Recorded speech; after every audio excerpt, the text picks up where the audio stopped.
Welcome to Allie's Attic, where you never know what kind of surprises you'll find in my attic.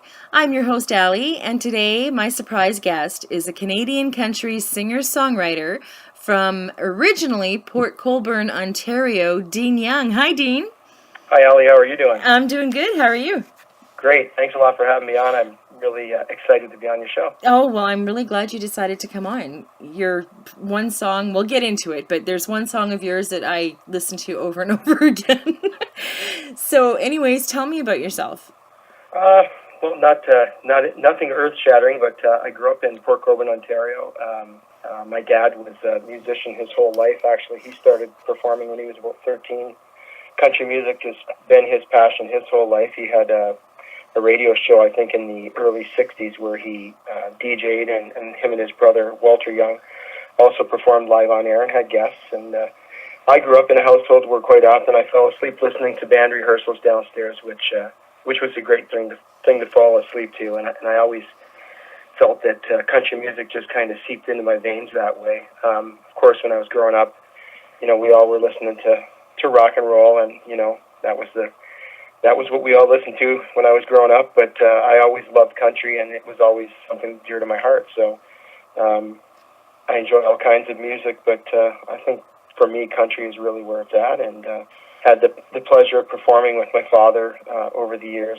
I played drums in a band with him. We called the band 21 Plus, and we played quite a few gigs, and it was quite a great experience to be able to play music with my dad. My whole family's very musical. My sister, everyone kind of plays, and I remember lots of family vacations being basically concentrated around acoustic guitars and singing, and it's really been great. And of course, it's only natural that that's what I enjoy doing, and I'm blessed to be doing it for a living. Well, that's good. Now, you also play acoustic guitar and percussion as well, right? Right. Okay. And did your dad teach you how to play all your instruments, or? From the time I was a kid, I always wanted to play drums, and I can still remember my dad's drummer's drum set in the basement. I was kind of drawn to them, and always wanted to play drums. Didn't start playing drums till I was around 16, but did learn some guitar from my dad, and of course he wanted a guitar player in the family, but I was drawn to the drums, and I enjoy both very much. I love to play acoustic guitar. It's basically I use it as a songwriting tool, and get great enjoyment out of playing, and yeah, I have him to thank for that. Well, that's good. Now, I'm glad you left your job. Yeah. You held a factory job for over 22 years while you still maintained your musical interests, which is phenomenal. Yeah. And then, not too long after your decision to become a musician, your wife and children ended up with Lyme disease. Right. How did that affect you? Well, it's everybody has problems in their lives in their own ways, but it's been a real struggle.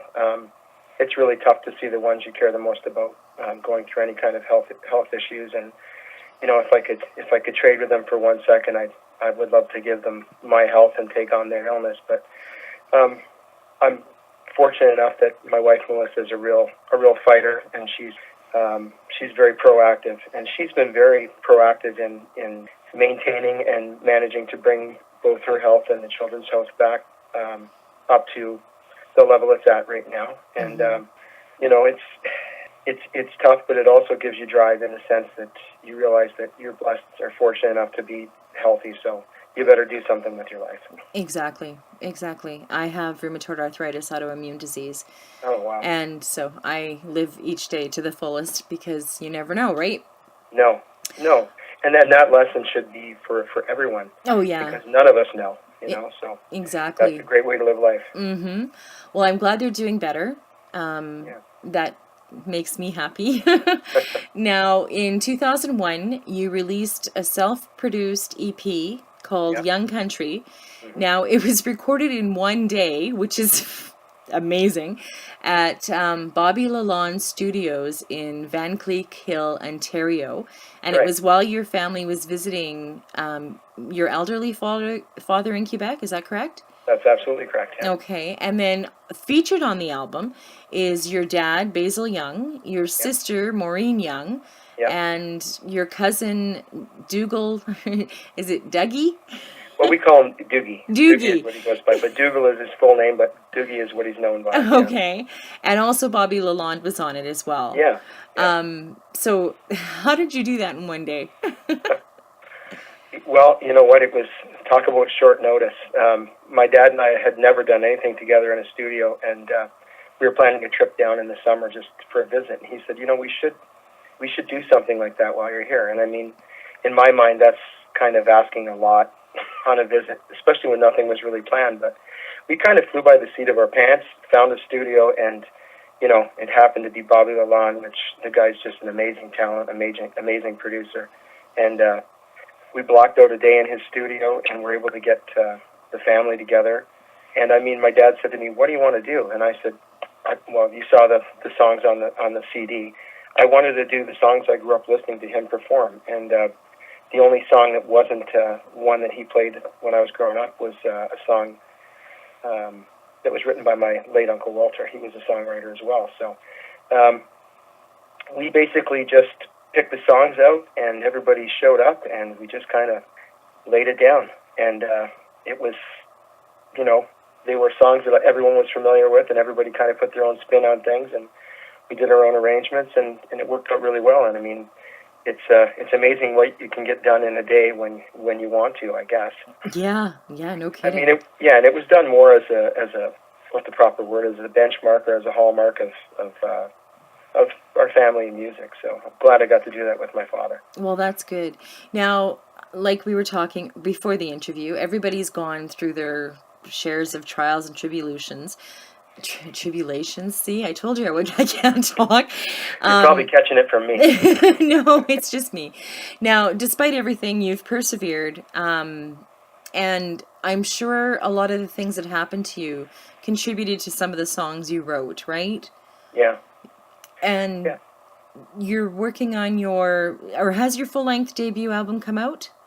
It hasn't come out yet. No, we're still recording. I'm working with Jason Barry, and he's very sought after as far as producer, and it's just really tough to lock down time with him right now. But still have a few more tracks to finish, and you know, I'm hoping to release that. I'm trying to get it out for like summer.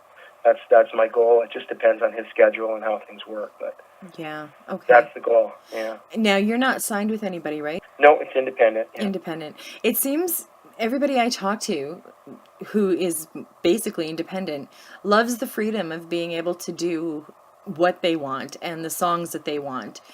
Do you think it's better being independent or signed? That's a tough question. I mean, I guess it would depend on the kind of deal you had if you were signed. Yeah. But I do think the freedom of being independent is probably the greatest benefit of all. I mean, I think it allows an artist to be true to themselves. They're not being pushed or pulled in any direction that a label may want you to go. I mean, I'm not saying that all labels manipulate, but I'm sure to some degree there is some pressure, you know. Yeah, I guess. Yeah, I mean, it's supposed to be creative, so pressure is a great thing for creation. Yeah, exactly. Like I said, I wouldn't know. I don't sing, thank goodness. Now, you released your first single, Tennessee Honey, in July of 2016, and it was kind of a mix of modern and classical country sounds. Right. And they're saying it's the first indication of the caliber of your musical talents, and I've listened to it, and it's awesome. Now the second single is the one I listen to over and over again.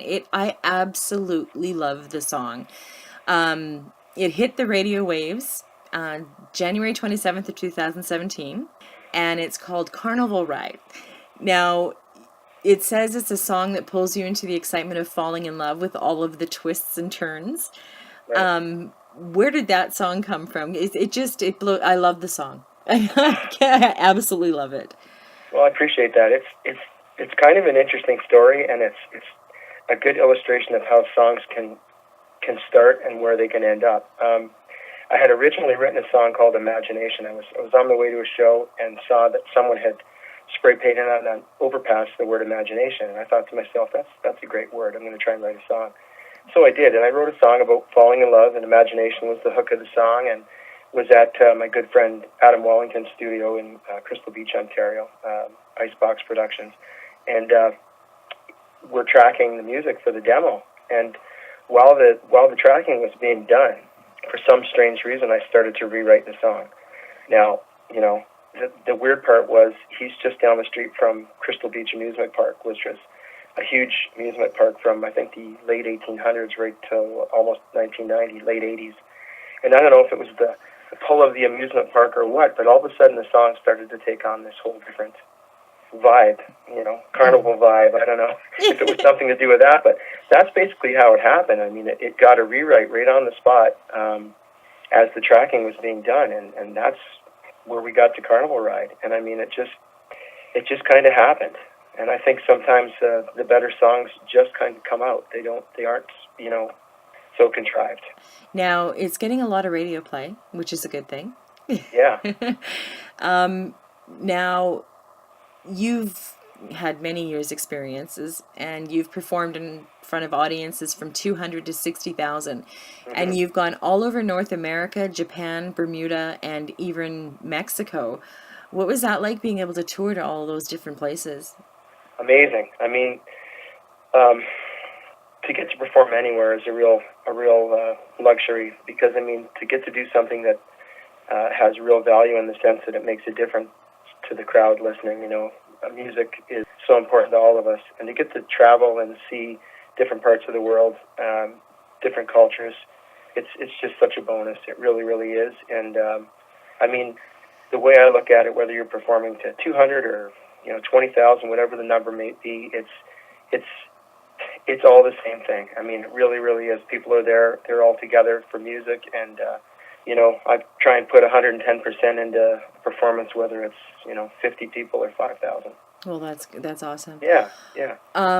Now, if you had any advice to give any new artists starting out, Dean, what kind of advice would you give them, do you think? The advice I would give them is to work at their craft as hard as they can, whether they're a guitar player or a drummer, a singer, whatever it may be. There's so much competition in the world these days, and you really need to work hard and hone your craft in order to have a shot at anything. And I mean, the other thing is I'd say, if you want to be successful, never give up, because you only fail when you quit. Yeah, exactly. I've heard that a lot. Never give up. Yeah, from everybody that I've asked. Now, people can find your music at iTunes, CD Baby, Spotify, and Deezer, and pretty much anywhere where you can download music. Yeah. You also have a website. DeanYoungMusic.com. Okay, and that'll be up on my website as well, so people can find you, no problem. And what two songs are we going to hear from you today? Tennessee Honey is going to be, I don't know if you're playing that first or second, but Tennessee Honey and Carnival Ride as well. Yeah, I'm definitely putting Carnival Ride up there. I want everybody to have a chance to listen to it, because it's just awesome.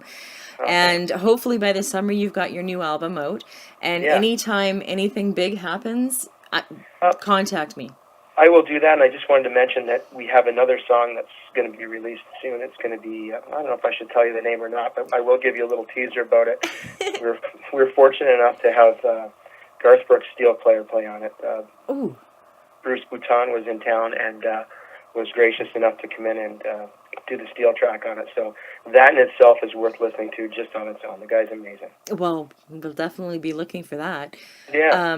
And yeah, anything big happens from then on, just let me know. And it's not a one-shot deal on my show. Well, I appreciate it. It's great talking to you. Yeah, and it's great talking to you. Thank you so much for joining me. And all the best to you. Okay, thank you very much for having me. All the best to you too, Allie. Take care. Okay, and thank you for joining me on Allie's Attic. Keep checking my website, because you never know what kind of surprises you'll find in my attic. Cheers!